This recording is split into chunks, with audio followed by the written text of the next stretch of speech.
Hello, everybody. Welcome to the lovely world of the internet. Anytime you think you got the internet and computers figured out, they will remind you who is boss. I'm Chase Jarvis. Welcome to another episode of Chase Jarvis Live. Good here with my good friend Jeremy Cowart. How are you? Welcome to Seattle, Thank you. To rainy, cold, 50-degree Seattle. Thanks a lot for all you folks at home who were bearing with us while we blew up a computer and got a new one in place. We actually got a good laugh out of some of your comments about, no! So whoever said they were going to jump out of a building, don't do that. Everything's going to be good. Anyway, welcome to Seattle, buddy. Thank you. Appreciate it. It's a huge honor that you are here with us today, and my little preamble will be a short one.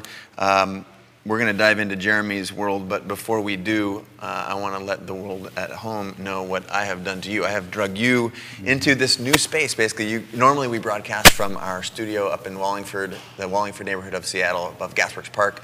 And today is the first time we're doing one of these, a CJ Live, from this new awesome space. Basically, there's Creative Live is right next door, and we have drugged Jeremy into what amounts to a huge garage. We've got 6,000 square feet of emptiness, and I wanted to start broadcasting from here because this is where we're going to do almost all of the broadcasts from in the near future. It's 50 degrees in this room. nobody at home knows it. Maybe can you give a little pan and just? Would it be weird if we just held each other the whole time? We just snuggled. Right. So I rented a U-Haul over the Thanksgiving holiday and drove around to all of the vintage stores around Seattle and started buying up a bunch of war-era furniture, and that's why we're sitting in this cobbled-together living room here with just exposed brick and cold air, but I thought it'd be cool and different, so welcome. It is a huge honor to be here, it really is. Man, been a fan for a long time, so this is awesome. Well, speaking of a long time, it's been a long time already since you've been crushing it at the level you've been crushing it lately. But I feel like I just turned around and there's this amazing Jeremy Cowart guy out of nowhere, meteoric rise. And how did you started from design, right? Right. Yeah. So give me I'm sure that I want to know, and I'm sure the folks at home want to know, how do you transition from being a designer to photographer? What was your inspiration? Tell me about that. Well, I wanted to be a painter originally. I've always been in love with art and design and the whole deal. Wanted to be a painter in high school. My parents, I think, realized that wasn't probably going to be the best living in Nashville, especially. So they told me about graphic design, and I started studying Photoshop and all that in college, and fell in love with it. And initially, I was very scared of technology and scared of computers. I didn't want anything to do with it, but started taking Photoshop, fell in love with it. So I studied graphic design with a minor in illustration in college. Then moved into the advertising world out of college and quickly realized it wasn't nearly as sexy as I was hoping. It wasn't Mad Men? Right, yeah, exactly. You weren't working on United Airlines and yeah. all those great campaigns they were doing? No, I was doing campaigns for air conditioning companies. So it's not what I thought it would be. So on the side I was designing for friends who were in bands and artists, and just love the process of working with my buddies, and so quit the advertising world, started my own company, and about a year after I started, that was about the time that the first Canon G1 came out. It was the 3-megapixel point and shoot. I remember it. And so I bought that thing and I started shooting textures, like this concrete floor would be a perfect example of that. The goosebumps on my arm. Right. Just shooting any and every texture I could, and started incorporating those, building a stock library basically. So anytime I would do design, I would incorporate my photos into the web. Labels would hand me these terrible photos of their artists. Make this look great. Right. So I had to figure out how to do post-production for my clients and make their photos look what I thought were better. And so my own stock library really came into play. And then, of course, I started shooting my friends, and just over the course of time fell in love with photography. And then by 2005 decided that I was like, oh, this is what I was supposed to be doing the whole time, is photography. So I put cold turkey, stopped designing, started shooting April 1st, 2005, full time. That's April Fool's Day, you know that. It is, isn't it? Yeah, which is why I'm a fool, so that makes sense. So yeah, April 1st, 2005, and I haven't designed anything since. I mean, it was literally just stopped.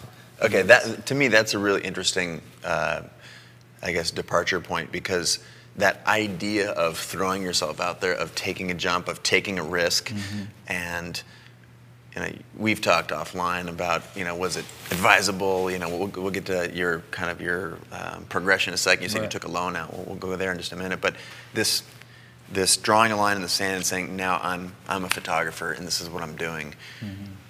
I feel like anything that's ever been expressly emotive and powerful in me has forced me to take those kind of leaps of faith. Did you feel like a leap of faith moment? Were you planning on starving, and what was the financial arrangements like? Yeah, there's no doubt that anytime someone decides to become an artist of any kind, especially in right now in this economy, that it is a massive feeling of literally standing on that cliff and just saying, I'm going to do this. I'm going to jump and you hope there's enough ground or enough air time. Right. Yeah. In fact, somebody said that that taking a risk is jumping off of a cliff and hoping that the parachute catches you before you fall. I think that's something. I just mangled that quote, but it's something like that. Anyway. In spirit, we'll take it. Right. But that you personally lived that though, and I feel like there's a lot of folks at home, a lot of people that I talk to in the course of just living my life in this kind of creative community, and there's a big fear around that, around not willing, and the story that I tell myself anyway, and the story that I share with anyone who asks, is that it is this, there's an air of conviction that you have to have, you have to have a belief, but to pretend that it's fear-free is totally, I'm biting my nails every time I throw something up against the wall to see if it sticks, and your experience mirrors that?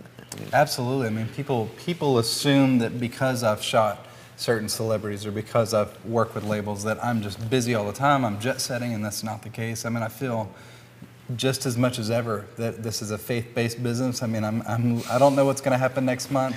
I don't know what's going to happen, next year. It is truly flying by the seat of my pants, and you're signing up for that when you choose to become a photographer. I mean, it's scary, it's fun, there's a ton of risk involved. Hopefully, if people are married, they have a spouse that's willing to go along for the ride. Thank you, Kate. I don't know if she's in the building. But yeah, and thank you to my wife, Shanna, who's home watching. So it's crazy, man, but I absolutely love it. So good. That transition, I think, is really interesting. Talk to me about the first steps that you took, because again, I feel like I turned around and all of a sudden, boom, Jeremy Cowart, beautiful pictures, and I see now that your design and your kind of that background in design has really influenced your photography. What were the steps? You mentioned earlier that you'd taken a loan out, and kind of that was another leap of faith, and one you don't necessarily recommend. But and I see the design influence in your work. What was the physical steps that you took? You just started calling yourself a photographer one day, and I mean, how did you get your gear? What was that about? Yeah, I mean, I knew I needed all the right gear, obviously, and I knew that I wanted to try working with lights, and literally took out a $10,000 loan at the time, which I do not recommend. I am personally not a big fan of debt, but I did go into debt with photography. Some people they don't have an option, and I didn't have an option either. But with that 10 grand, I brought 2 Pro Photo lights, a ring light, my light stands, my sandbags. That's a fun thing to spend money on, sand. Right, sand, yeah. What about some dirt with my bank phone?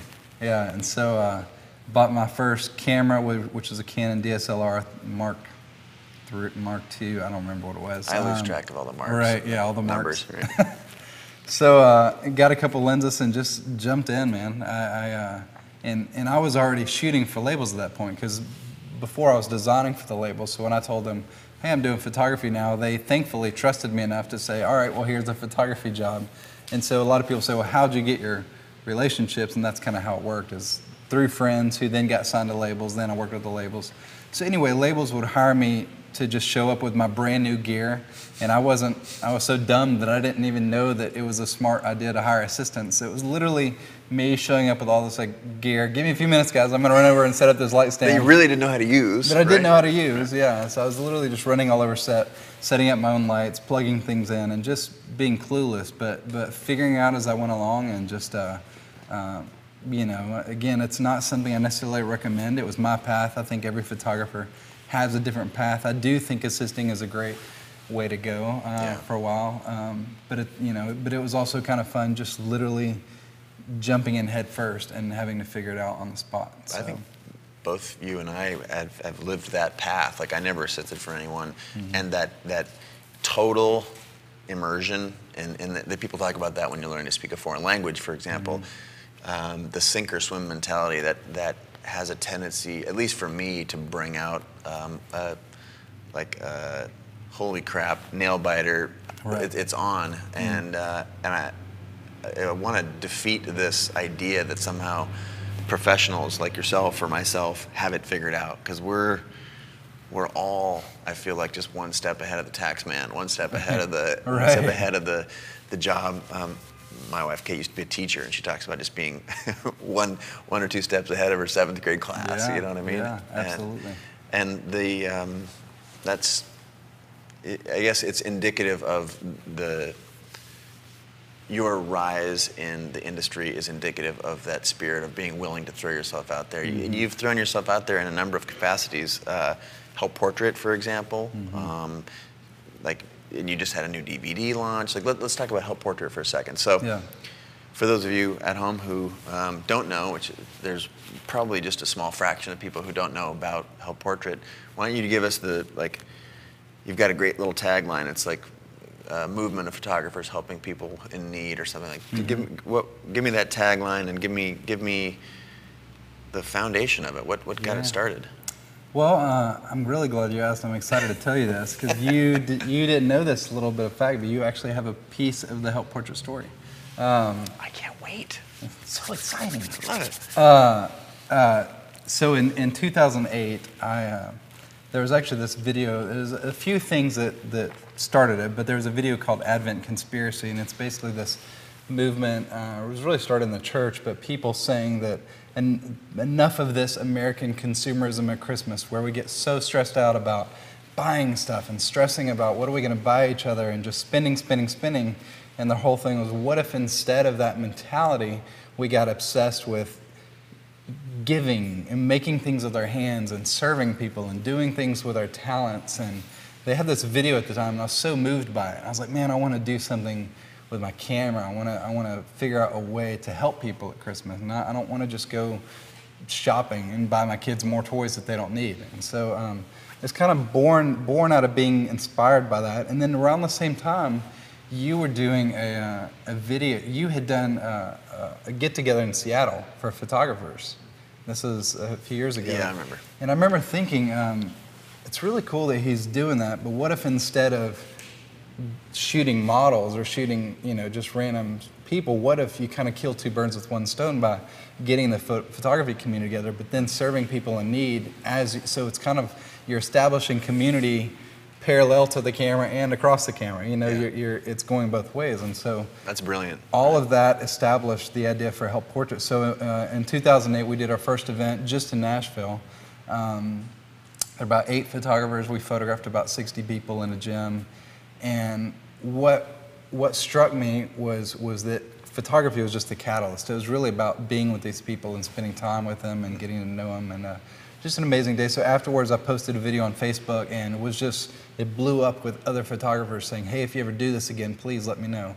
And that was the very moment that I knew that this could be a much larger movement. So it took me all of 2009 to kind of plan, and I made a video that Scott Kelby launched on his blog. I remember that. You reblogged it, Zach Garius reblogged it, Vincent Lafray, and between you guys, I really feel like the voice was heard. The idea was heard thanks to all of you. And so yeah, man, last year, within 4 months, we had I think 41,000 pictures made, 42 countries participated. I mean, it just really blew up, and this year it continues to. So we're only a few days away now. That's right. That's right. In case the folks at home don't know, it's December 4th. Yeah, this Saturday. Between now and then, you've got a Creative Live series on experimental portraiture. Right. So the idea is maybe people can take some of the ideas that they learned from you and may or may not apply them. But then the following, that's Thursday and Friday on Creative Live, which we'll talk about in just a second. And then Saturday, Help Portrait event. And this location here, the my side over here in the creative live side, 6,000 square feet of basically backdrops, and photographers are going to be here. It'll be kind of the global headquarters where you'll be broadcasting from here. We'll be talking to some different help portrait experiences around the world. Some of those 49 or 39, whatever you mentioned, countries. Amazing vision for pulling that together. And there's this otherness that I feel like you kind of exude a giving, and I don't know if it was from how you were raised or like what your personal beliefs are, but I feel that was some of the first correspondence that we had was really in and around help portrait. I mean, I think we exchanged an email or two prior to it, like, hey man, great work, but just great vision for being able to sew this sometimes fragmented community together. I mean, that's in part what Chase Jarvis Live is trying to do, is shine the light on people in our industry that are doing amazing things. But kudos to you for doing it, like you said, in a way that doesn't just benefit photographers. I like that analogy, like alongside the camera, but across the camera too. So, yeah, personal stories from it, like what? Yeah, I mean, it really shocked me, to be honest, last year. I thought it would be just a cool idea. I just thought this would be fun, but I didn't realize how much photography would mean to people. I mean, when you think about it, like, we constantly, like you say, the best camera is the one that's on us. We always have an iPhone. We always have our camera. So pictures to us really don't mean a lot. I mean, it's kind of like, yeah, whatever. I just grabbed some food and I took a picture. You know, it's just everyday thing that we do. But for people in need, whether it be the homeless or people to a women's shelter, wherever, pictures to them are this very rare gift. They don't have cameras. They don't have iPhones. They don't have stuff. And so when you sit down and tell somebody, I'm going to take your picture and give you a print, it kind of rocks their world, because they go from being unnoticed their whole lives, and just for that minute, to being special, to being noticed, to feeling valued. And so, man, we had some shocking, you know, people would say last year, they said, this picture represents not where I've been, but where I'm going. Or even some photographers said, this is the greatest thing I've ever done with my camera in my life. The most overwhelming story for me was at our Nashville event last year. Helicopters? Yeah. The news channel is right next door. We're in this broadcast area in the South Lake Union. So if you at home can hear the helicopter taking off, bear with us for a second.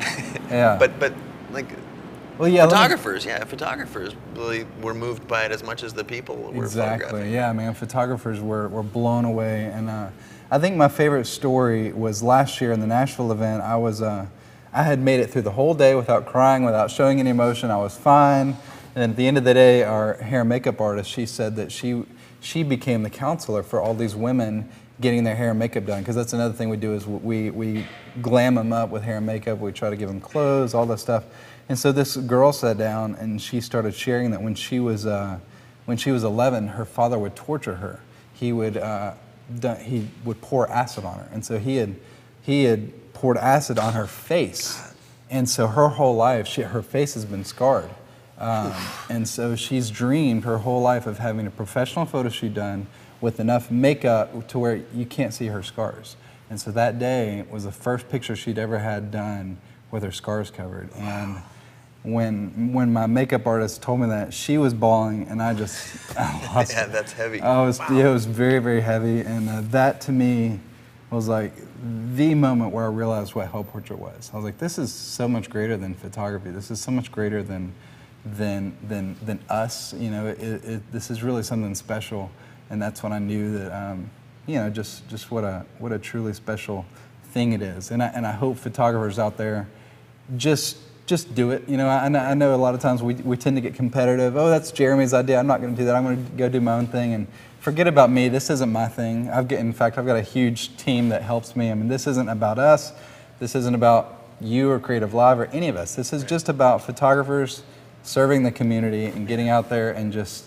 What I love about it is that it's just so opposite our mentality. You know, as photographers, it's like, look at my lighting, look at my portfolio, look how awesome I am. And help portrait is like, no.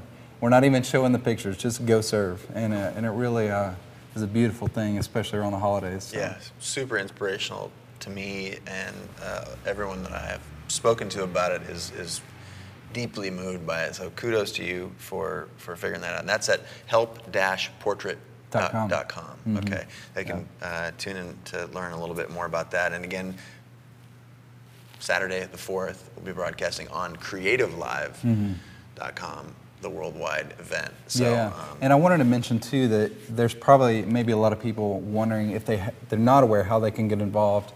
And on the Help Portrait website, we have a community section where you can literally type in your city, and the events in that city will pop up, and that way they can hop on there and get involved with their city and show up on Saturday with a camera and volunteer, whatever they want to do. And in fact, we need volunteers just as much as we do photographers. So. Yeah, I know that the Seattle folks are looking for some volunteers and some donations to help make this event here happen. So props to you. It does evoke kind of a certain part of me that reminds me how powerful an image can be. And whether it's an Eddie Adams photo that helped bring the end of the Vietnam War, or whether it's a photo that helps change someone's life or helps sell stuff, or whether it's a cover of an album, that what an image-driven world we live in and how powerful those can be. And in many ways, I think we forget, I know I forget as a photographer, that it's kind of like you're wielding this sword and you can use it for good or evil. Right, you know exactly. what I mean? Or use it and I guess be neutral, but like the idea of using your images for good and is a powerful thought, I feel like. I'm here with my good friend Jeremy Cowart. If you just tuned in, amazing portrait, celebrity, travel, entertainment photographer. I mean, you got like 10 adjectives before photography. What of all of those? What are your favorite, and what is your legacy going to be, and where are you going with your pictures? Are you trying to just be the generalist? What's? Yeah, you know, I like that question because this is a fun subject to discuss. I don't really care to be just another great photographer or a famous photographer. I'm not after fame at all. I don't want to be a rock star. I don't want to be. To me, you know, this life is very short, and this is really cliche, but I'm going to mention this guy as an example. Like, you look at a guy like Bono, who, yes, he's an awesome musician, he's a rock star, singer, whatever, but he's using that to point to bigger things, point to better things. He's always saying, look at what's going on in Africa, look at what's going on over here.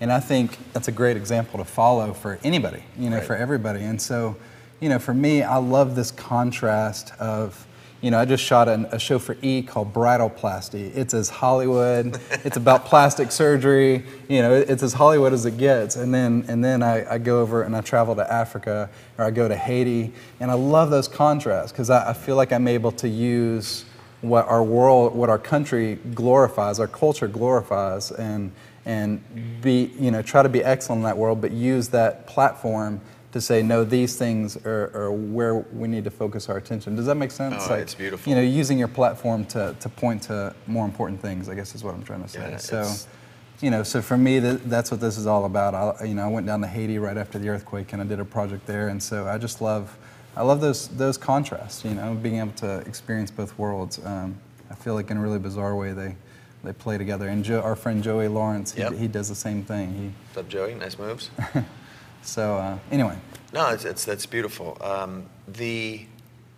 think there is a belief also out there in our industry that like, all of your time has to be spent making pictures that are going to go in your portfolio. And I'm an advocate of personal work, and it seems like there are so many opportunities to invoke personal work that has a meaning just beyond your portfolio. And I think that's, in many ways, like your Haiti work is, you know, it's right there front and center on your site, and it's very moving work. And if I was an art director or a photo editor, a director of photography at a magazine, like I'd be looking at those. And I find that art directors, when they say why they hired me, like, oh man, I looked at your songs for eating and drinking stuff, or you know, like things that are outside of the typical normal commercial portfolio. So I think the photographers out there, would you agree with this statement that personal work, even work that really does a good job of giving back, has helped you get other work? Oh, absolutely. I mean, in fact, here's a perfect example of that. the first year I became a photographer, some friends of mine were going to Africa, and so I blindly went to Africa, wanted to learn what was going on. I'd never been. So ended up shooting a book there called Hope in the Dark, and it was just a little coffee table book that a company in Florida published. And it was just, 200 pages of Africa photos with stories connected. And so that first year, I also got an agent in Hollywood. And so she would send me to these meetings in Hollywood. And I mean, we're talking the biggest clients in Hollywood, Fox, ABC, NBC. And they would look through my portfolio and they would love it. But then they would look through Hope in the Dark, this little book I shot in Africa, and they would talk for an hour about it, just sit there. And so who's one of my most, consistent clients, Sure. they ended up, at the time, one of the first jobs they wanted to hire me for was they called me and they said, we loved your Africa book so much that we want to fly you to Fiji with Paris Hilton and Nicole Richie to document their lives for 3 weeks. I mean, so you talk about like... Noted. So you talk about personal work having an impact on, my biggest client. Like I couldn't believe that I'd just gone and done this, personal little passion project, and at the top level in Hollywood, they wanted to send me to Fiji because they like what I did in Africa. So I definitely think that clients, anytime I go into a meeting with clients, they want to talk about the personal stuff, the Haiti stuff. Yeah, I have this theory that all of the people who are in those ad agencies that hire us or in entertainment industry, the creatives that decide what photographer shoots what campaign or what story, like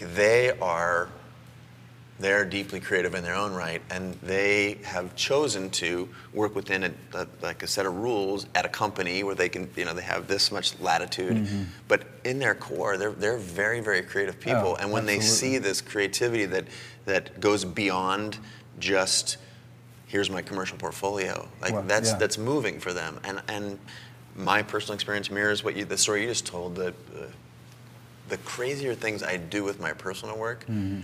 Like, Seattle 100, I just took on black and white portraiture and shot it for 3 years, basically every moment that I wasn't shooting a commercial campaign. Right. And the jobs that have come out of that have been like so cool. Songs for eating and drinking. That has been some of the most personally rewarding work that I did. It's personal work that has translated into some of the best jobs that I've got. Yeah, absolutely. That is simply my one New Year's resolution. We were talking about this earlier. I want to be spending a lot less time communicating, a lot less email, and a lot more personal work. Those two things, less email, more creating, is my New Year's resolution, because I feel like we get bogged down with sitting in front of our computers every day. And another thing regarding what you just said is that, like, clients, I think too, we as photographers tend to give them what we think they want. And so a lot of times I think clients tend to see the same things every day, just different versions of it. They see the same lighting, the same Photoshop tricks, the same all of that. So then when they see the personal work, they see what you would be doing outside of what they want. Does that make sense? And then they want that. Right, and then they want that, exactly. So I totally agree with you. I can't That's why your personal work should keep moving and keep evolving. And ultimately that is a really key component to getting work, I feel like. Yeah, and I think photographers too get, they tend to sit, I know a lot of photographers who tend to sit back and look at me and say, well, how are you getting so much work? Why are you staying so busy? Well, why aren't I staying busy? And I'm like, you're not shooting anything on a personal level. If you're not getting hired, you should still be shooting. Absolutely. Like, go out there and create a concept. Go figure out new lighting. Go do something. Just keep working. You can't sit there and complain if you're not going for it. They say 10,000 hours at anything will make you a professional, and some people, I feel like, put in 100 hours and they expect their Where's my gigs. payback? Right, yeah, exactly. Yeah, and that's roughly like a normal work day for about 10 years. That's what 10,000 hours adds up to. Yeah. My personal experience is the same thing. And I feel like there's so many people who are, I call them 10-year overnight successes. They've been working hard in the trenches for 10 years. I mean, how your design work was really instrumental in your photography. And that 10,000 hours, like you started that clock ticking from a long time ago, that fed into this thing that has now made you the commercial success that you are. Whew, heavy. I think it's brilliant. And some of the things these are, I think, little insider things that aren't really talked about. It's apertures and speeds and feeds and those things that aren't definitively pursue what you love. Right. If you don't take pictures of things that you want to be hired to take pictures of, you're going to consistently get hired to do things that you don't want to do. Right, exactly. That's another key to personal work. I'm super glad to hear that how influential your personal work. I had a hunch, but you confirmed it. I want to go to the phones just for a second and maybe roll through a handful of questions that we're getting. The phones. Hello? All right. Let's see. So I just loaded this thing up. Oh, goodness. Lots of questions. So a lot of people were commenting about it. It was cool to hear that transition out of design. Let's see. I mean, I think a lot of photographers should at least look into a little bit of design, because you're studying color, studying composition, balance, perspective, all those things that are crucial to, you know, when I pick up a camera, I feel like I'm designing, looking through the viewfinder. That's composition is the first thing I kind of work on. So I think it's really important. If any of you are out there and are thinking about maybe taking a graphic design class on the side, online, on college, whatever, sure, couldn't encourage that more. I mean, f-stops, shutter speeds, all that stuff is crucial. I believe that you should be technically efficient, but I think design is a great thing to study too. Well, that ends up being a big prime mover for my inspiration, is things that are outside photography. I think photography is the tool to express these things, but like, you got to be living a full life, immersing yourself in other things like design, for example, to get inspiration to drive you to your new style, your new sort of pictures, your new series, whatever that is. We're on the phones here. Jason Rafal asks, what is the thing that amateurs can do to improve your photography the most? Like, is it what we were just talking about? Is it like go out and live a life? Is it like what's your personal take on that? Yeah, I think it's similar to what we're talking about. I mean, right now I get a little bit frustrated when I see everybody, what it feels like to be looking at the same blogs, looking at the same stuff, and I see a lot of imitating happening, and I think people need to really figure out what they're passionate about first. I mean, whether that's nonprofits, going to Africa, whether that's being a wedding photographer, whether that's, I mean, there's a million things you can be passionate about, shooting the grunge scene in Seattle, whatever it is, and going out and then figuring out how you can put your personal stamp on that, whether it's, cool post-production style, just, start creating your own series. I have an assistant in Nashville, and I kind of lit into him a few months ago. I said, dude, you've got to go out and just start shooting every day. Just create series, do whatever you want. And sure enough, since then he's been doing that, and he's been getting hired. I'm like, see what happened? You just went out and did your thing, and now it's working. So. I think there's a belief that somehow what is success to,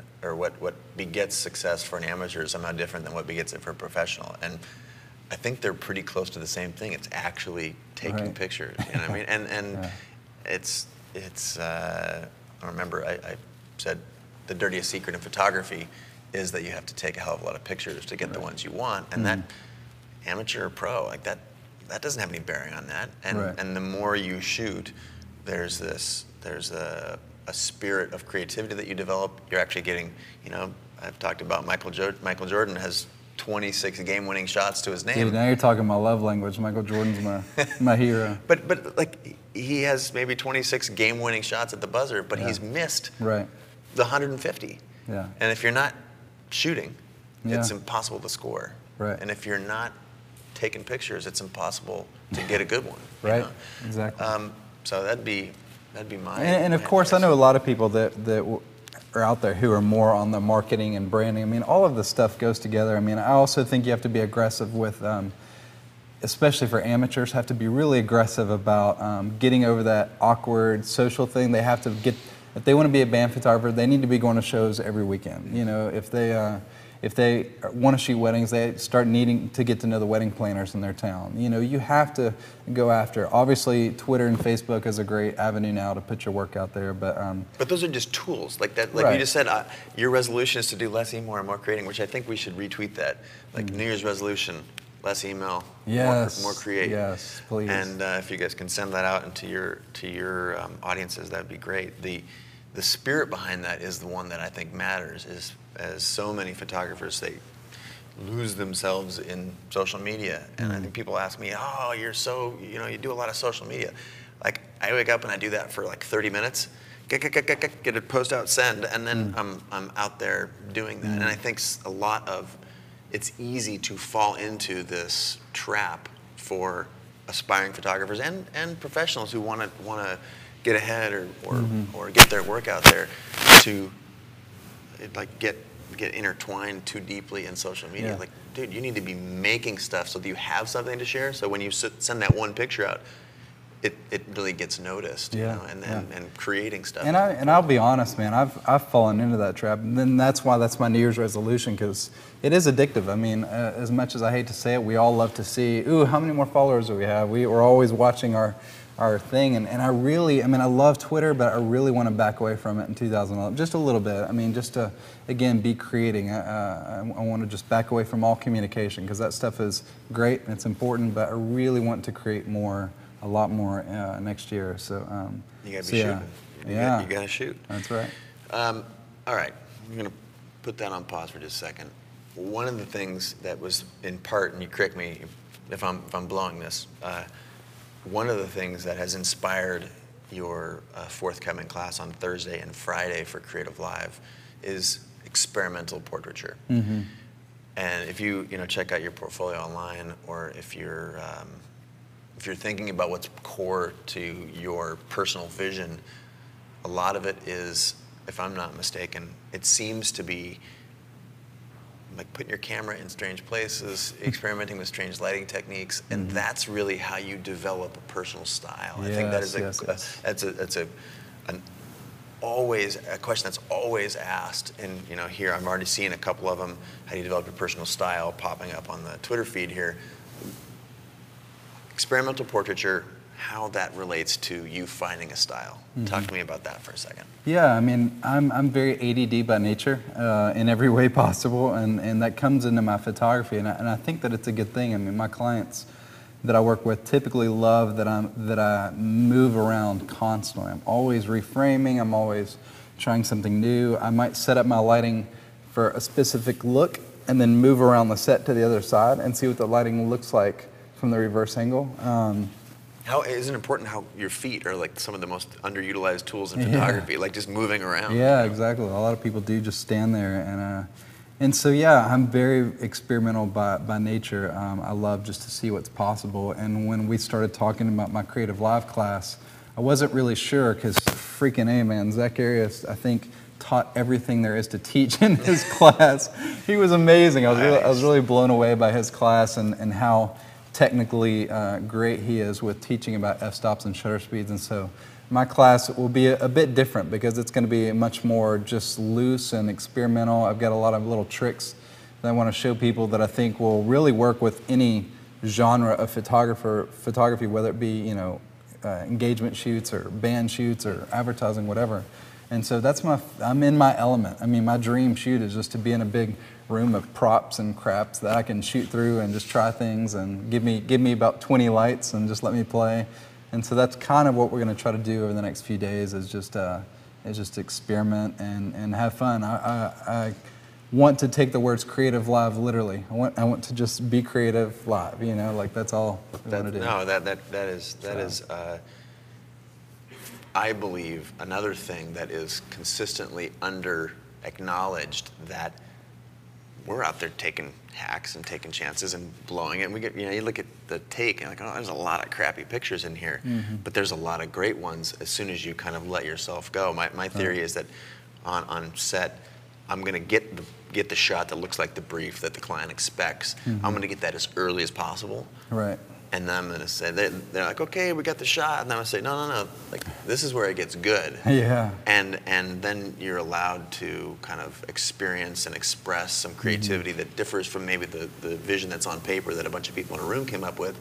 And that's when the magic starts to happen. And almost always those are the shots that end up in the campaign. Yeah, and, absolutely. And that was one of the things that inspired me when we started talking about, I just want to have some cameras pointed at me and be able to shoot.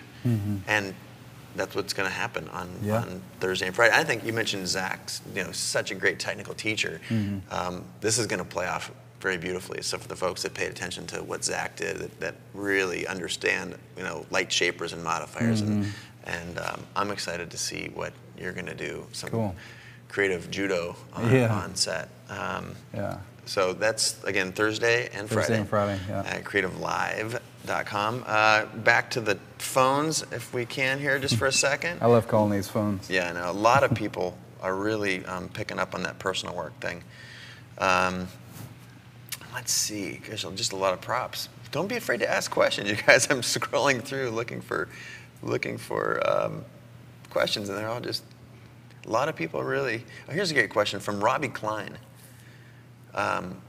What different elements of your photography separate you from other photographers? What makes you unique? Man, differentiation is one of the hardest things in a really crowded marketplace. So. Yeah, in fact, the other day I was talking about how this guy emailed me and said, how do I get an agent? Like, what isn't working? I've got all this great work, and I'm still not getting hired. And I said, that's the problem. I said, you're taking great pictures that aren't unique. I said, too many people know how to take great pictures now. Everybody can buy an SLR and make a picture look good. People are figuring out lighting, but so few people are figuring out how to be unique. And I get so tired of hearing people say, well, it's all been done. I can't do anything new. And that's like the most poisonous words for your creative career, to really believe that it's all been done. I mean, it seems like daily now I see something on the internet where somebody has done something that has not been done, and so I feel like you gotta throw those words out the window and just really start, like we've been saying, experimenting. And so in terms of my own work, it's a good question. I mean, I don't really know. I don't feel like I have a specific style. I don't know. I've never been able to talk. It's weird to talk about your own work. I mean. I was telling this guy that, agents, because he was asking how to get an agent. I said, an agent is kind of like a box of chocolates. They need 12, 8 to 12 unique flavors. My agent has a photographer that used to shoot like very gothic, like Marilyn Manson type stuff, and then she had her lifestyle guy, and she had her very like Hollywood classic stuff, and then she had somebody that was really great with compositing. And she has this girl who shoots like Beck and Elliott Smith, who does this real indie rock and roll stuff. So what are you in that box of chocolates? I was afraid you would ask that. I would just say experimental. I mean, I really am I just try to push the buttons with the artistic stuff and try to make people stop and figure out how something was done. I don't know. I'm BSing. No, but I think like there's again a weird, I think, discussion that goes on where, how do you get a style? What is a style? And I think your little confessional right here is like, man, my style is always kind of evolving, and it's always under the gun, and I'm always looking at what I just shot and like, wow, does that fit into my work? And a style doesn't have to be defined by, it's black and white, portraiture, it doesn't have to be that in the box. Your style can be, I'm this experimental portrait guy, and I shoot a whole range of clients from Paris Hilton to, the neighborhood band to some major band. Yeah, I like that. I think that's the differentiation component of a competitive landscape in photography, because there are so many photographers doing great work. I liked what you said to that person who was asking how to get an agent. You're taking great pictures of expected subject matter, and trying to think about a new way to take a picture. My personal belief, and let me know if you share in this, it sounds like you do, that the answers to your kind of creativity and what you should shoot pictures of and how you should shoot them aren't necessarily out there. They're in here. Right, yeah. Because your experiences, there's a lot of orange sandbags and red velvet tables and things that are out there in the world, but what's not out there is the experiences that you've lived. Like, that's something that is uniquely you. So the more you can infuse in your pictures, the better off you are. You need to take pictures that only you can take. And you don't need to appeal to everybody. Right. I need to appeal to, if I get 20 kick-ass advertising jobs a year, it's an epic year. Right. Yeah. And there's 20 individual art directors or creative directors that need to hire me. Right. The belief that what we have to do as creatives is appeal to 20 million people is completely false. Yeah, I totally agree with that. Yeah. When let's go back to the agent discussion for just a second. Talk about that process for me. I feel a little guilty because a lot of photographers want an agent, and agents are good agents are hard to get. And I was competing for a job in Nashville, and the client chose me. And meanwhile, this agent in Hollywood had submitted her photographers, and so I was up against all these Hollywood photographers. And like I said, the client ended up choosing me. And so when they chose me, they called this agent in Hollywood and said, "This guy, Jeremy Cowart, got the job. You should check out his work." And so... I love that. But that's you just doing hard work, and the good comes out of it. Yeah, so she found me. She called me that day. I didn't even know what an agent was. I was driving down the interstate, and I was like, "Yeah, I'll check out your work." Her name is Karen Weiss, and she's an excellent at what she does. And she's about to get 2,000 emails. Yeah, exactly. Sorry, Karen. Sorry, Karen. Yeah, so I went and checked out her website, and she had all these amazing photographers who were shooting, Gwyneth Paltrow and George Clooney, all these amazing people, and I was just, jaw on the ground, and because that was my first year of full-time shooting. So all of this was crazy. My first year really was a wild ride. And so we signed an agreement that fall, and then in December of that year, I was shooting Sting. It was literally just boom, boom, boom, But it doesn't happen that way. I have photographers all the time email me saying, "How do I get an agent?" And it goes back to what we were just talking about. Well, your pictures are great, but they're not that, they don't fit into that box of chocolates. You need a unique stamp on your work, a unique style to really go after you, because that's what clients are going to remember. They're not going to remember great pictures. They're going to remember what makes you you. Yeah, there's I guess the idea that I need an agent to get work. Well, what you really need is great work.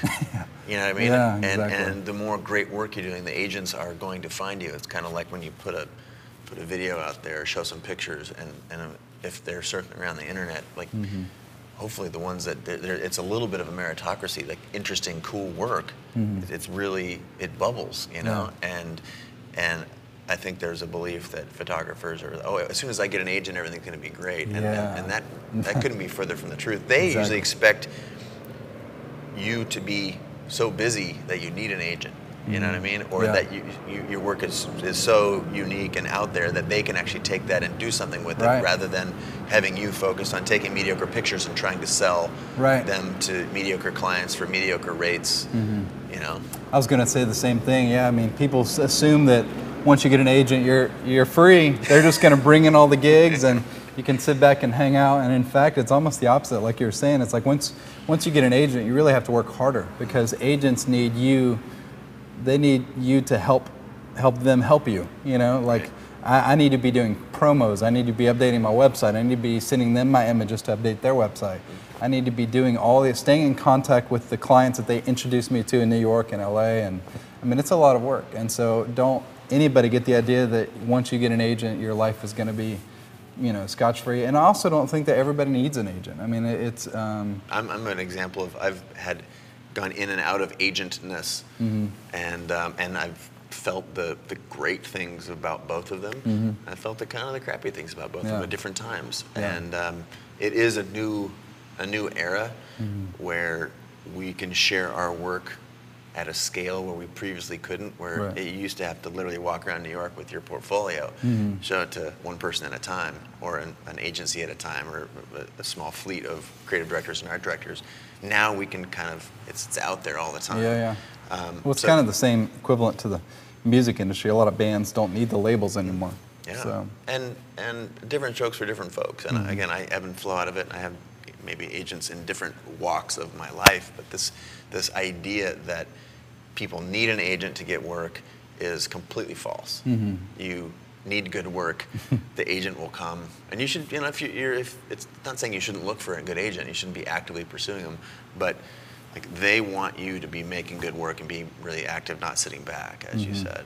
Yeah, absolutely. That brings up a good question that I just saw here pop up from Caneo Design. Is it a good choice to go with a digital portfolio over print? Mm. And right when we sat down before we had our internet hiccup, you picked up the iPad here and you said, "Oh man, what do you think of these things?" And I said, "Oh, personally, I love them. We use them like crazy." Mm-hmm. And What's your stance on print portfolio, digital portfolio? Where do you fall? Well, I know that, back to the agent thing, my agent has told me that her clients really are more, I mean, you would think this would have happened years ago, like 3 or 4 years ago. I would think that they were gravitating towards websites then, but they were, I mean, still at that point they wanted a in-hand print portfolio, the big, you know. But now it seems like she's telling me, and my own experience has been that it really is. I mean, people are fine with websites. I still think it's a great idea to have a printed version of your portfolio, especially if you're in the advertising, editorial, entertainment fields. You know, wedding is a different world. I'm not in that world, but I think for us, it's great to have both, but I do think people are okay if you only have digital. You know, they can still see your work, but there's still nothing quite as magic as holding big fat prints in your hand. You know, it's just pure magic to see a great print portfolio. So, you know. I think I'm an advocate of both, but so much work is devoured originally online, digital. So you have to, it's not like you can just have a print portfolio anymore. Right. You have to have a presence online.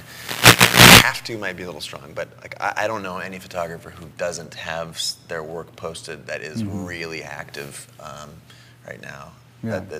That's usually the first stop in the series of getting hired for gigs. It's like, okay, I'm going to go check out your website. If they can't type your name in and see your work, they scratch their head. Like, right. Well, yeah, usually what happens is they go see your website first, they know they like you, and then, like I know a record label will pull in their artist to a conference room, then they'll call in my printed portfolio, and they'll all sit there and flip through it together. But the website is always that first interaction with my work. So it definitely is good to have both, I think. Which is jeremycowart.com. Right? Yeah. Check that out. God, now I've lost up the ability to keep up with this. We just had a flurry. Let's see, here's a good one. How do you market yourself while being in so many different areas of photography? This goes back a little bit to that personal style question. There's a lot of adjectives. Jeremy Cowart, I'm a portrait, celebrity, travel, whatever photographer. Do you feel like you have to market in a specific niche or niche, I should say?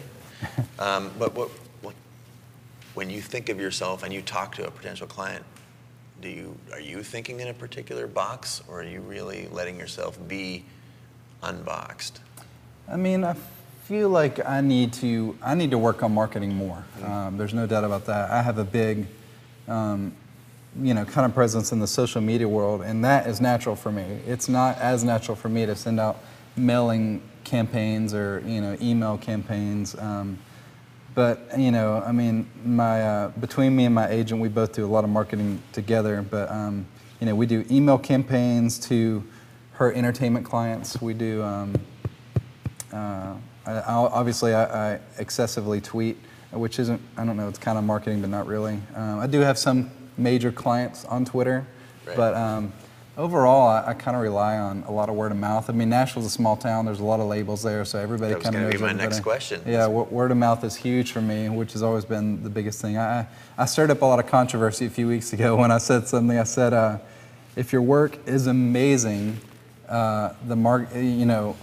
if your work is amazing, the work will come. It's called word of mouth. And what I meant is if your work is truly phenomenal, like I look at Joey, I remember hearing about him when he was, when he was like, 15, shooting with a 3-megapixel camera. And he was doing extraordinary work with this tiny little point and shoot. And I heard about him in Nashville and while he was up in Canada. And that's what I'm talking about. I'm talking about, like, why aren't we discussing more great photographers on Twitter and Facebook? Why are we discussing, it's all about your personality, it's all about your brand? I mean, it's like, I really am passionate about images, and I want to be hearing and reading about more great work instead of all this other stuff we get distracted with, know, and so. Great images are key to, like, you can have a great brand, but you will get hired once and then not again, and then the word will go out to the industry, like, this guy didn't deliver on this job, or this girl didn't do a great job with this particular campaign. And this idea that you can live this perpetually personality-driven, like, that's fiction. Like, the first thing it's like the get in the door pass. I've written about this on my blog, is a professional golfer, for example. If you can't hit the ball down the middle consistently, you can't get an endorsement from Titleist or whatever. Right. You know what I mean? Yeah. You have to, there's this get in the door technique that you have to be able to take great pictures over and over and over, and that's what separates a professional from an amateur, an aspiring amateur. You got to be able to hit the ball down the middle of the fairway when you step up, and all the other stuff that goes on is very much a part of the picture. You can't be a dick. You can't be a grump. Right. You know what I mean? Because that also, word travels there. Yeah. But those are steps after. You know, you can't have this great studio but not be able to take a great picture. Like that's fiction. So great pictures first. All the other stuff is certainly important, but word of mouth, you nailed it, is like arguably the most powerful. Oh, absolutely. Yeah. And I don't mean to steal Zach Arias, if you're listening. I'm about to say something that's Zach's theory, which I love, but he was telling me about you know, having a paper bag of donuts and a really nicely packaged box of dog crap. And he said, which one is your client going to keep? They're going to keep the crappy bag with the great donuts, the great content.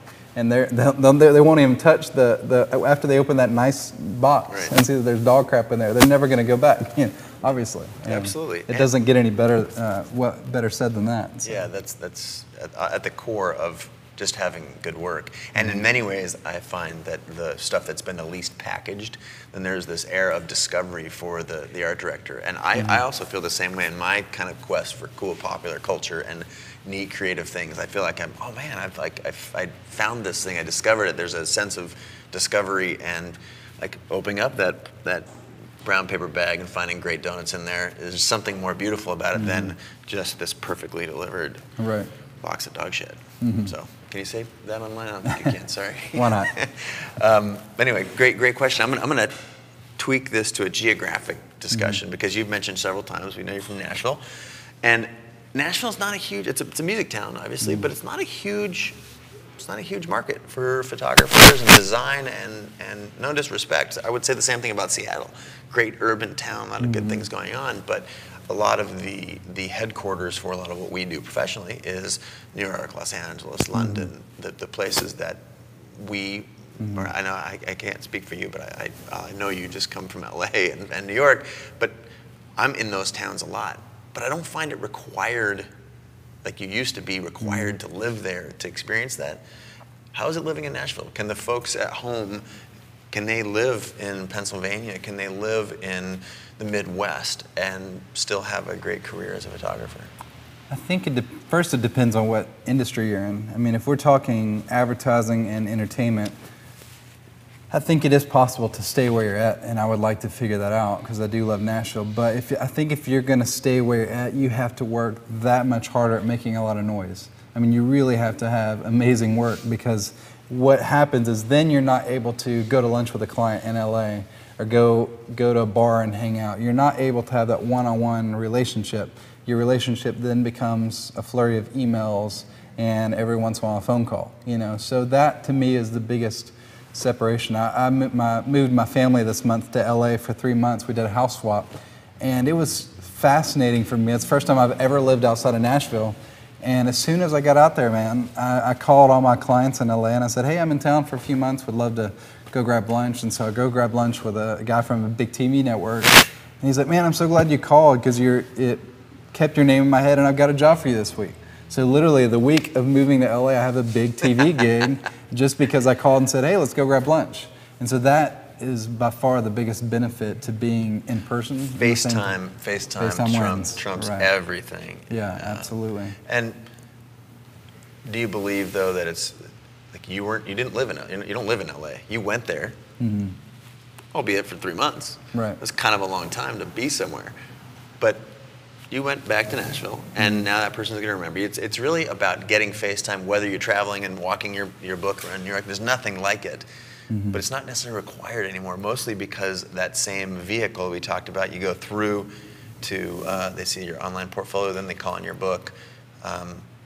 You back that idea? I mean, it's valuable, but not necessary? Yeah, absolutely. It's not necessary, but it does help. And even if you can just at least go visit the places you want to work in, at least do the rounds. Go do the face-to-face meetings, send follow-ups, thank yous, cookies, whatever it may be. I think that those are all good things to do. But yeah, I think we're in an age where people certainly can live wherever they want to and still be very successful at this. So, great question from Suro Photo. S-U-R-O Photo. Jeremy Cowart, do you think the people who succeed are the people who believe that they will? Wow, that's a great question. Heavy. Yeah. You guys are on fire today. Well done. I love that question. I do. You know, my dad at a very young age instilled an incredible confidence in me. I've always been just confident in my ability to be creative. It's really funny that I'm saying that because I'm confident, but I've also had my fair share of crazy insecurities. Yeah, I've got a lot of insecurities too. But you know, I've always believed that I'm capable of doing whatever I put my mind to. And that sounds really cheesy, but I guess it's true. You know, I've just never had fear. I've certainly had doubts about myself. I mean, in fact, most of the time I kind of think I suck. Honestly, I don't think my work is all that, which I think is kind of a healthy attitude. But then I also know that when a client calls, I can get the job done. So it's this kind of, I feel like being creative is this constantly ebb and flow between being confident and second guessing yourself. Am I making sense? Oh man, I personally feel like I live that. I feel like you were just, am I talking or is he talking? Because you know, it's the same thing. If someone calls, I feel confident in my ability to get the shot when we're on the phone, and then you know, I hang up, and he's like, "Wait a minute, can I do it?" And if you continue to put yourself out there, you do it over and over. There is an undercurrent of confidence, but you know, there's the Mario Andretti quote: if you're not scared, you're not driving fast enough, or something like that. Right. And that's the same way that I feel about that process. Like you can have this underlying confidence that you can do it, or so like Zero Photo says, do you believe you will? And you know, it sounds like for you, the answer is yes, but that's not without a good bit of nail biting. You know what I mean? And a good bit of reflection, and there's that motivation that we talked about, you know, 45 minutes ago. That's like, you know, that's what's driving you. Yeah, and I found that this year, this year has been the hardest year for me mentally as a creative, because I've become so busy with being a business person, with running Help Portrait, with having all these other ideas, I've just become distracted from being a creative. I've become more of an entrepreneur, and while that's great and all, I found that my creative confidence has been a lot lower than usual because I'm not shooting. I find that when I'm just going and shooting, that's when I'm more confident in myself, and that's why I think people get so down on themselves, because they stop shooting, they let months and months and months go by. You gotta do work. Yeah, and they think, man, I suck. I can't. Why is no work coming in? Why, you know, they start complaining, and it's because they're not just going after it. And that's been the example for me this year. That's my New Year's resolution: less emailing, less computer time, and more creating. So. Yeah, there's. I think it's fair to criticize our rhetoric, because we talk about being creative a lot. At least I do. I read it in your tweets and whatnot. But there's, not only am I trying to remind the world that it's important to be creative, but there's this, it's kind of an ongoing dialogue with myself. The more I talk about, like, got to be creative, everybody, got to be creative. Like, I'm talking to the world, but I'm also reminding myself that it's about living a creative life moment to moment. I mean, I play with my food on my plate, you know what I mean, and like trying to live the dream of being a professional creative. It actually takes you doing the work. It goes back to the 10,000 hours thing. You can't just roll out of bed having not done anything for a long time and just the creative juices are on fire. Right. It's like you got to keep that lubricated, and that act of creating. That's ultimately what started me taking pictures with the iPhone when the thing first came out. Is I had this. Man, it was a way for me to be standing in line waiting for my cup of coffee, taking pictures of the donuts and my shoes and the sign, you know? Yeah. When you think of the times in your career that have been the most dull, or where you've had the most fear, you've been the least busy, you've been like low points, is there a parallel between that and your creativity, do you feel like? Does it has to do with confidence? Does it have to do with like?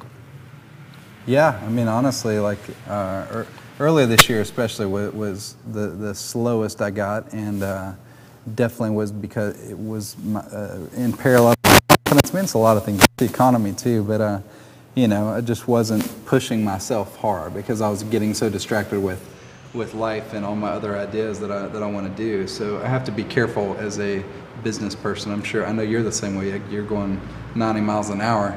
So I think we have to be careful not to forget that we're an artist first. You know, it's fun to play with all these business ideas, but if we're not creating, I think we're gonna, you know, get a little too distracted. If that makes sense. And you know, I trumpet that as much as I can, and I feel like I got a note from someone who's like, yeah, they were criticizing me for being in it for a profit, and I was like, yeah, you know,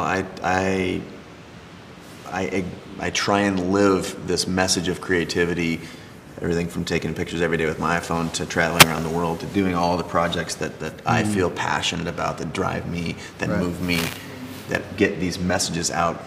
But absolutely, I have a family to feed.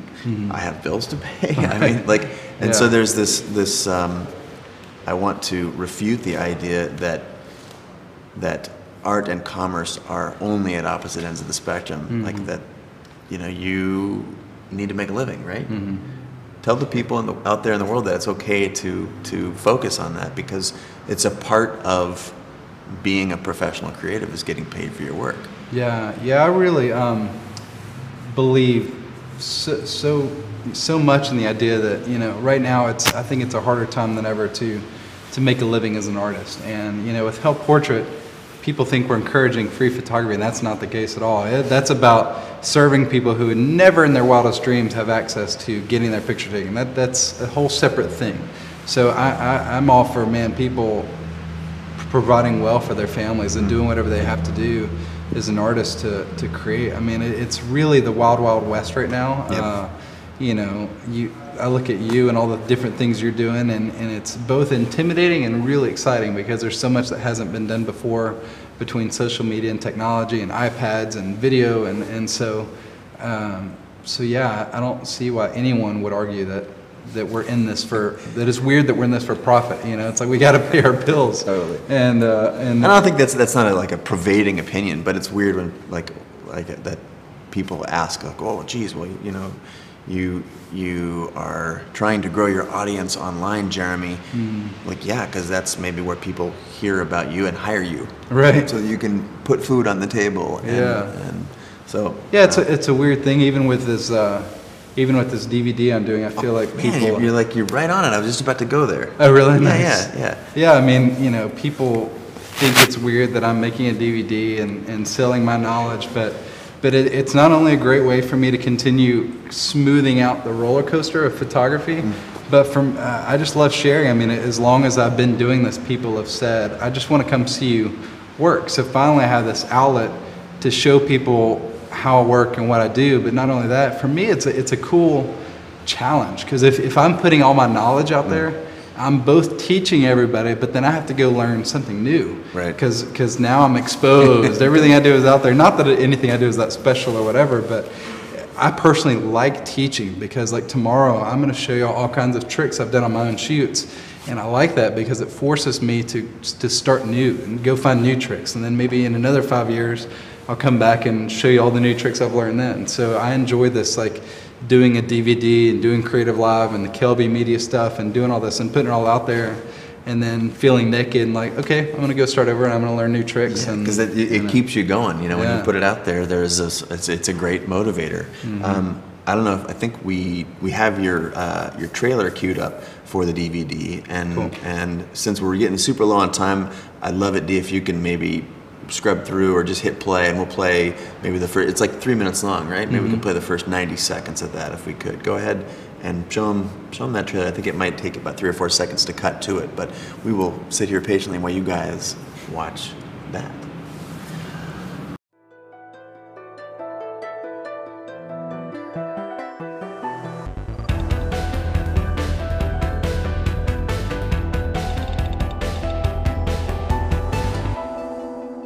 My job in life is to find life in everything I do. To bring a client's concept to life, to allow my own ideas to grow and to take a life of their own. To stand in a location, look around, and figure out how to make it live. To utilize good light, knowing that the right light changes everything. Images can come to life based on where I point my camera and how I crop. Sometimes I use post-production to create life in a picture. Photoshop has changed the game, and every once in a while, Photoshop is the game. It is learning how to work with a tired subject or somebody who is uncomfortable in front of the camera. People being brought to life in front of the lens. At times, it is about seeing life all around me and knowing how to best frame it, or documenting the life of the world's biggest pop star. I have seen life in catastrophic situations. I have photographed life when death was all around. I have been behind the camera in an attempt to show a stranger the value of their life, and in return have had my own life changed. My name is Jeremy Cowart, and I'm a life finder.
There we go.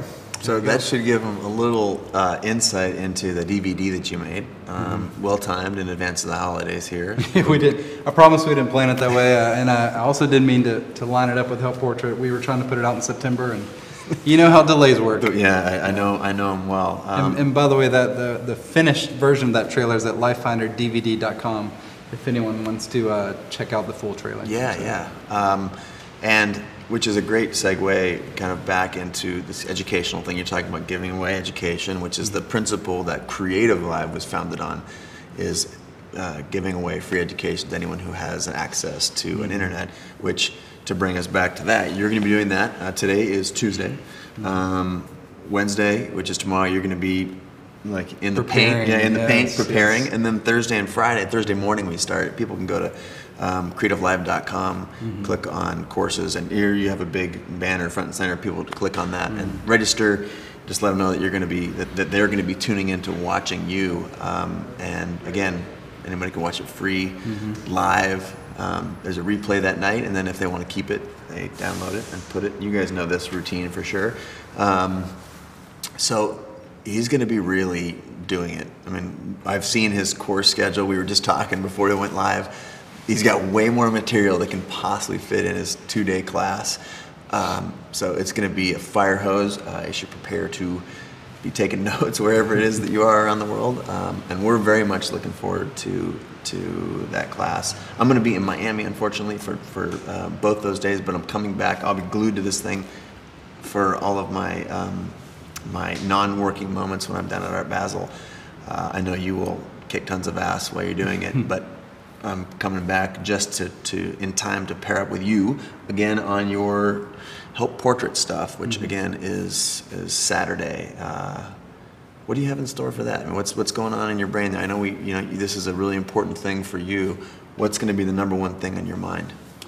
Just showing people, both locally and people watching, that this is bigger than photography. This isn't about us. That this is really the most important thing you can do with Help Portrait is to be there, be there, like, physically, emotionally, mentally for your subjects. I mean, this isn't about great pictures. I mean, it's great if y'all have your lights or your sets or whatever, but this is really about connecting with people and listening to people, because this might be the first day in 5 years or 15 years or their whole lives where they've had the ability to be valued and to be paid attention to. Last year we photographed a guy who never in his life had one picture taken except for jail.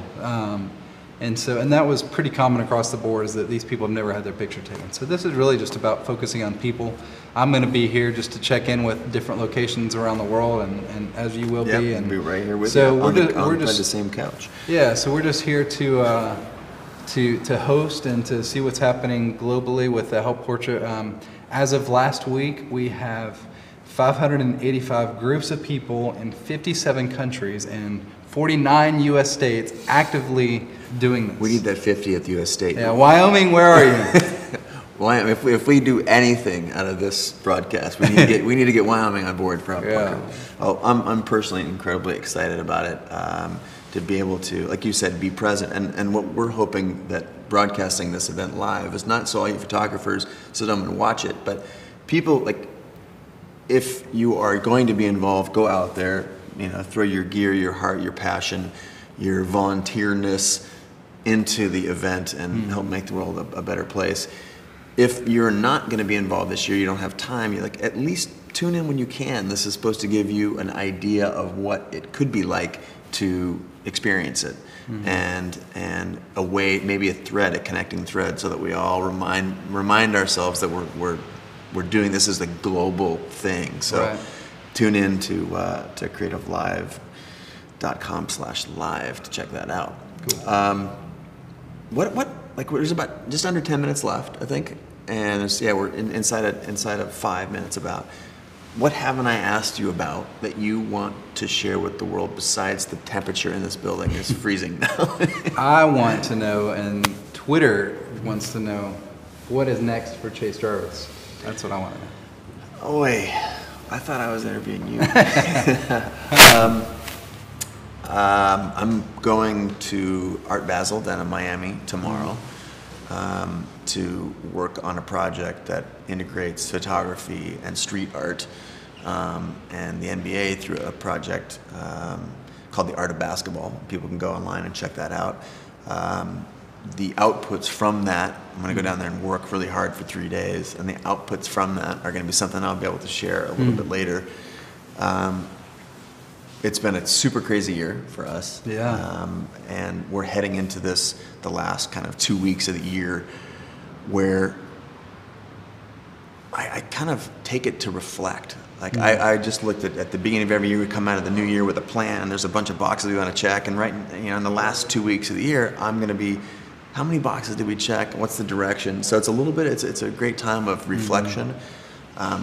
We start like January 3rd with an insane schedule again, but it's a really important time, I think, to reflect on what you just did. And New Year's is a cue for that culturally for us, but especially professionally too. I'm really going to look at the things that we did, the things we blew. What balls did we drop? And Right. So That's cool. That's a good thing to do. It'll be continuing to be shared on the old internets. I'm sure. I just got a note from Norton here, who's got a big board. He holds up and tells me we got 4 minutes left, and he says that there's lots of questions coming in about balance. I saw them. I mean, we're getting like maybe 15 or 20 questions a minute now rolling in. Talk about work-life balance. You have a family, a wife and a son. Yeah. And, I personally ebb and flow in and out of balance. Spend a lot of my time out of balance. Flying 150,000 miles a year, and I love it. Is it balanced? I'm not quite sure. It's more maybe demented. What about you? I think you are more of a lunatic. People don't relate as much because you are such a jet setter. You're always shooting. I think you shoot a lot more than I do. So I definitely, I've got 2 kids, a wife and 2 kids back home, and they are absolutely amazing. If you follow me on Twitter, you'll see my tweets regularly about my kids. In fact, told my son yesterday I was coming to Seattle, and he said, "Who's Adel?" I'm going to see Adel. Yeah. Who's Adel, Daddy? Probably the funniest thing he's ever said. And so my life is all about those kids and my wife, and And so you just got to figure it out. You know, I toured for 3 months with Britney Spears last year, and that was obviously a huge, like, okay, I'm going to be gone 3 months. This is going to be insane. And we learned our lesson. I won't do that again. I mean, had nothing to do with, you know, the tour. I mean, it's just hard to be gone that much. Did you get your own mic? Right, yeah. I was dancing on stage with a camera in hand. It was amazing. There's no secret. There's no answer. You just got to take it one day at a time. I think I do think there is a secret. I think the biggest secret is trust between spouses. My wife and I have an immense amount of trust and respect for each other, and you know, I check in regularly. I call, and you know, but I'm not gone as nearly as much as you. I mean, I'm gone a lot, but well, the fortunate thing about my schedule is that Kate is she the executive goes producer, with you, so right. we're together a lot, and Yeah. so I have a different way of achieving a life balance. But it really does hinge on a lot of respect for yourself as much as your spouse. Like, you know, what do you got to do the things you love, but you have to do them with dignity and honor, and every day you're checking in with what's your own barometer? Am I liking what I'm doing? And if you're not liking what you're doing, you need to take some time. And Kate does a great job of reminding me, like, dude, you gotta chill out. And it's not jet setting. I mean, it's very unglamorous. A lot of ditch digging happens when you're on the road. It can be lonely, it can be hard, but like you saying how important your kids and family, I think that it certainly resonates with me, my personal experience, and how much I care about my wife and my family. But I think it's great for the folks at home to hear that that's really important. You got to strive for the things you want to strive for professionally, but there's this bedrock, and if you've got that, then it makes all the other mistakes that I know I make all the time, make it okay. And I think people in relationships have to, their girlfriend, boyfriend, spouse just has to understand that if they're marrying a photographer or they're dating a photographer, it's going to be a crazy ride. You know, it's unpredictable. It's a faith-based journey. Like, you just don't know what's next, and it's hard to plan your life ahead. It's hard to figure it out. But you know, if there's good respect and trust there, then you just gotta do it. Balance. It's tough. I don't feel like I'm ever balanced. I'm always overcorrecting just a little bit. You know, Right. I'm over here, and I've relaxed for too long, and I feel like, oh my gosh, I'm not being productive, and I think it's a myth that there's a balance that you strike, and you just kind of walk on that balance right down, you know, from one day to the next. Yeah. It's a series of being out of balance, my opinion, but trying to, you know, having one ear to the ground, I think is important. Yep, absolutely. Anything else you want to touch on? We're inside a minute. I'm just about to shut this pony down. Man, it's just, I really am, it sounds cheesy, but it really is an honor to be here. I'm a big fan of Chase. He is an insanely productive individual, and it's awesome to be here at Creative Live. I'm very inspired by everything that you have done. I'm very excited about where you're going. Cool. Looking forward to your Creative Live class on Thursday and Friday. And thanks a lot for sitting in our new space, man. All right. Christing it. Thanks a lot, man. Appreciate it, Jeremy. Thank you, man. Appreciate it. Arigatou gozaimasu. Signing off to the internet. Thank you very much for taking a peek, and hope to see you again soon.